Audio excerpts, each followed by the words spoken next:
ಕಲಬುರಗಿಯಲ್ಲಿ ಒಂದು ಅಪಘಾತ ಆಗಿದೆ. ಈ ಕುರಿತಂತೆ ಒಂದು ಬ್ರೇಕಿಂಗ್ ನ್ಯೂಸ್ ಬರ್ತಾ ಇದೆ. ಡೀಟೇಲ್ಸನ್ನು ನೋಡ್ತಾ ಹೋಗೋಣ.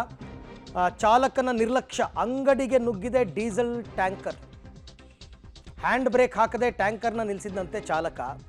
ಓಕೆ, ಆಗ ಮೂವ್ ಆಗಿದೆ. ಏಕಾಏಕಿ ಕಿರಾಣಿ ಅಂಗಡಿಗೆ ನುಗ್ಗಿದೆ ಡೀಸೆಲ್ ಟ್ಯಾಂಕರ್. ಇದು ಚಾಲಕನ ನಿರ್ಲಕ್ಷ್ಯನೇ, ಆದರೆ ಅನಾಹುತ ತಪ್ಪಿದೆ. ಕಿರಾಣಿ ಅಂಗಡಿ ಸಂಪೂರ್ಣವಾಗಿ ಜಖಮ್ ಆಗಿಬಿಟ್ಟಿದೆ. ಕಲಬುರಗಿ ಜಿಲ್ಲೆ ಶಹಾಬಾದ್ ತಾಲೂಕಿನ ಬಂಕೂರು ಗ್ರಾಮದಲ್ಲಿ ನಡೆದಿರ್ತಕ್ಕಂಥ ಘಟನೆ. ಆದರೆ ಏನೋ ಟೀ ಕುಡಿಯೋಕ್ಕೋ ಏನಕ್ಕೋ ನಿಲ್ಲಿಸಿರ್ತಾರೆ, ಬಟ್ ಹ್ಯಾಂಡ್ ಬ್ರೇಕ್ ಹಾಕಿ ನಿಲ್ಲಿಸ್ಬೇಕಲ್ಲ. ಹ್ಯಾಂಡ್ ಬ್ರೇಕ್ ಹಾಕಿಲ್ಲ, ಅದು ರಿವರ್ಸ್ ಬಂದುಬಿಟ್ಟಿದೆ. ಹಿಂದಕ್ಕೆ ಬಂದು ರಿವರ್ಸ್ ಅಲ್ಲ, ಮುಂದಕ್ಕೆ ಬಂದಿದೆ. ಬಂದು ಅಂಗಡಿಗೆ ನುಗ್ಗಿದೆ. ಅಂಗಡಿ ಎಲ್ಲ ಈಗ ಜಖಮ್ ಆಗಿದೆ. ದೃಶ್ಯದಲ್ಲಿ ನೋಡ್ತಾ ಇದ್ದೀವಿ. ಅದಕ್ಕೆ ಹೇಳೋದು, ಯಾವಾಗಲೂ ಕೂಡ ಚಾಲಕರು ತುಂಬ ಕೇರ್ಫುಲ್ ಆಗಿರಬೇಕು. ವೆಹಿಕಲನ್ನು ಪಾರ್ಕ್ ಮಾಡಬೇಕಾದ್ರೆ ಅದನ್ನು ಗೇರ್ಗೆ ಹಾಕಬೇಕು ಆ್ಯಕ್ಚುಲಿ. ಅದಾದಮೇಲೆ ಹ್ಯಾಂಡ್ ಬ್ರೇಕ್ ಹಾಕಬೇಕು. ಈತ ಎರಡನ್ನೂ ಮಾಡಿಲ್ಲ, ಹಾಗಾಗಿ ಅದು ಮೂವ್ ಆಗಿದೆ. ಪುಣ್ಯ, ಅಂಗಡಿಗೆ ಆಯಿತು, ಏನೋ ಒಂದು ಅದಕ್ಕೆ ಆಗಿರೋ ಅಷ್ಟೊಂದು ನಷ್ಟ ಕಟ್ಕೊಡ್ಬೋದು. ಬಟ್ ಇನ್ನೇನಾದರೂ ಹಿಂದೆ ಹಳ್ಳ ಗಿಳ್ಳ ಪ್ರಪಾತ ಆ ಥರ ಅದು ಇದ್ದೆ ಇಡೀ ಟ್ಯಾಂಕರೇ ಬಿದ್ದೋಗಿದ್ರೆ ಏನಾಗ್ತಾ ಇತ್ತು.